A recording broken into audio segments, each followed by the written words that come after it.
નમસ્કાર ખેડૂત મિત્રો, હરે કૃષ્ણ ફાર્મ ટેકમાં ફરીથી આપનું એક હાર્દિક સ્વાગત કરું છું. આપણે એક નવી જ ફીલ્ડમાં આવી ગયા છીએ જે ડુંગળીનું વાવેતર કરેલું છે. એવા અમરેલી જિલ્લાના રાજુલા તાલુકામાં પ્રગતિશીલ ખેડૂત એવા રમેશભાઈ આનંદભાઈ કૃષ્ણ ફાર્મ ટેકનું મેજિક પ્લસ ખાતર વાપરેલું છે અને એને ડુંગળીમાં રિઝલ્ટ જોવા મળેલું છે. તો આપણે ખેડૂતને જ પૂછીએ કે ડુંગળીમાં ખાતર નાખ્યા પછી એમને શું ફાયદો થયો છે. ડુંગળીમાં ગાંઠિયામાં સારી મજબૂતાઈ છે, પછી મૂળિયામાં સારો વિકાસ છે અને લીલી થાય છે.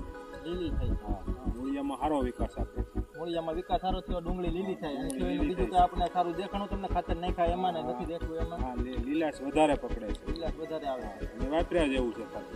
ખાતર વાપરા જેવું છે. આપણે બીજા ખેડૂતને કેવું હોય કે હરે કૃષ્ણ ટાણાનો મેજિક પ્લસ છે એ વાપરા જેવું ખાતર છે. આપણે આ ખાતર નખાય આપણે નખાય બધાયમાં નખાય, માંડવીમાં માંડવીમાં સારો ઉપયોગ થાય ને તો આપણે નાખી શકાય ને ખાતર. નાખી શકે. ઓકે ખેડૂત મિત્ર, આપણે ખેડૂત કહે છે એ પ્રમાણે ડુંગળીનો સારો વિકાસ થયો છે, મૂળિયું સારું બન્યું છે, લીલોતરી સારી છે અને આ ખાતર વાપરા જેવું છે. તો